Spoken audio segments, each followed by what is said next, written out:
about this is perhaps the future. And perhaps there's some divine intervention in all this that literally says there is a future in which if you participate in this system, and that's a choice you make, and that's why I love Hex so much, is it says anyone is at, everyone has an even footing. You don't have to be a Rockefeller. You don't have to know anybody. You just have to make a decision to be in. And regardless of who you are, what language you speak, where you live, you can get the yield that anyone else does. And so it's just a factor of how much you're willing to stake and put in. And what I love about that is it evens this playing field, and it says, okay, you don't have to have political power, because everyone who gets political power ends up corrupting the system and themselves. And I just want people to understand, we've never seen disjointed financial power and political power before. This is an absolute miracle. But here's the challenge. And for those of you that are into eschatology, you may find this interesting, which I know you are from your content, is one of those things it says in scripture is that we're going to have a mark in order to buy and to sell. Well, in this separation of financial and political power, the people that have the political power are not going to be very happy. And there are going to be a lot of pain in that system when they realize that they're choking to death because they ate from this trough of value and they lost control. And so I think what's going to happen is you're going to see digital cash, you're going to see all of this stuff go to a cashless society, and authoritarianism is going to increase. And what are we going to end up having? Well, in order for you to buy and sell, you need this. And now that's a whole other topic of discussion, but I foresee that it's so neat because it rings on both ends. One, it's freedom and sovereignty and literally potentially a way to solve major disparities when it comes to wealth. But what I love about it is that it's not mandated by a government. It's a choice you make. And so to me, if abundance increases by people having opportunities to participate in a system, I think that makes kind of this care for your local community. People want to help each other. Problem is, a lot of times they don't have the resources to do it. And you imagine what it looks like when you unlock those resources for people who actually care about each other. And to me, there's a potential renaissance in that. But I do think that the traditional powers they're going to wake up at some point and go, oh, wow. Yeah, no, you touched on a lot of important things there that I have also, thought a lot about. But I thought before I discovered Hex that it would be, Bitcoin miners, Bitcoiners, and Ethereum whales that are going to be the people you're talking about right now that are going to disrupt this, world, our culture, essentially everything around it. But it's going to be the second movers, I think. I mean, the Bitcoin, Ethereum sort of paved the way. But to touch on something you said there regarding, eschatology, the mark of the beast, this is, I'm glad you said that, because this is an argument I've been making to people who think cryptocurrencies are the mark of the beast.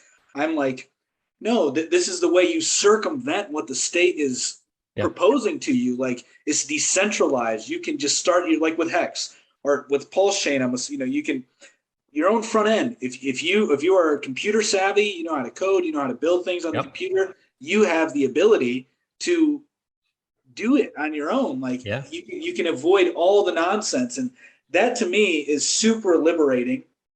And also why I think that I'm also, I have a theory, not really a theory, but my opinion is that America will balkanize eventually, sometime in my lifetime. I would say maybe in a generation or so, just because of the political, atmosphere, the social atmosphere, the economic atmosphere. It's all very turbulent right now. And you already hear states talking about secession I think in a more genuine way than they have before, for legitimate reasons. And then you have supply chain issues that are coming into play that everybody's seeing. With that, I think that it's not going to be this big chaotic war, event that takes place that destroys America. I actually think that a lot of people that are in crypto, a lot of tech savvy people, a lot of other, more natural minded people who are doing homesteads, those kind of things, are going to eventually just branch off and start their own little communities and cities and towns and states. Because in America, you have that ability to do so, like something nobody really talks about is that you can go and like live in an unincorporated town in America, and then Yep. you can build your own little county government Yeah. for that unincorporated town, and then eventually, make it incorporated, do whatever you want with it. But there's so many tools you have, and I think crypto unleashes that for the people, so that way you can, as you said, like circumvent all Oh, this, yeah. the mark of the beast, whatever your fear is as far as Yep. government tyranny, Yeah. it's done away with. Yeah, I agree with you. And it's a really interesting topic. I've thought a lot about it as well. And of course, I'm in Texas, right? And Yeah. Texas is, hanging on by a very thin thread, one of the greatest cultures in America. And it's, I'm a transplant, but people in Texas are independent in nature. And I think that you're right. I think there's this separation that would be, it would be hard, I think, globally, but it would be helpful locally, Mm-hmm. and however that manifests itself. But yeah, it's getting out of hand. And what I love about crypto is I want anyone who's concerned about kind of mark of the beast type of stuff is, I don't know the answer, but I do know this. you know um when Jesus was asked, how are we going to pay our taxes? I mean, he picked up a fish and there were two coins in it, one for him and one for you, right? Yep. And I think about that as a source of provision and a picture of the future, is that money's a tool. And so many times we worship it. We know that it's the root of all evil is the love of money, right?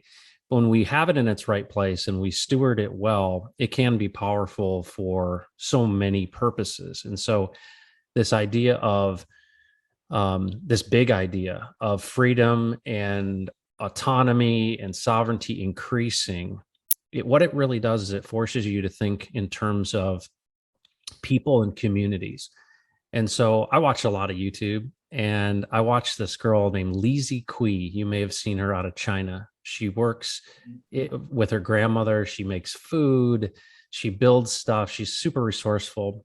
And it's probably a propaganda thing, but it shows the beauty of China, right? And so I look at her and I look at her grandmother and what she's doing, and it's the production quality is incredible. But I see into these places I couldn't have seen before, and I think the younger generation, they're just not as nationalistic, and they're seeing the humanity because we have really, it used to be what the newsreels we'd hear about, what Right. was happening overseas.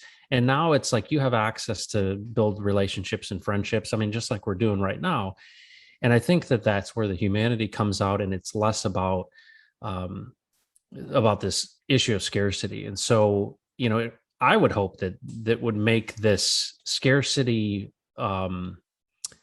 violence, that we fight over scarcity, almost non-existent. And I think one of the things that I'm really interested in is, how do you use these building blocks? And the building block to me, and I don't think people relate to this, Hex is great, but Hex is one ERC20 coin, and it's going to be copied over. What people don't realize is what Richard Hart built, in my opinion, and not the entire code base, because if you look in the code base of Hex, the front end of it is all marketing. That was with Big Payday. That was with minting your own Hex. That was with the Transform lobby. He literally built Uniswap before Uniswap existed. He had to build it into his contract just to get ETH over to be able to mint Hex. When you cut that piece out, what do you have? You got time deposit, you got staking, you got penalties.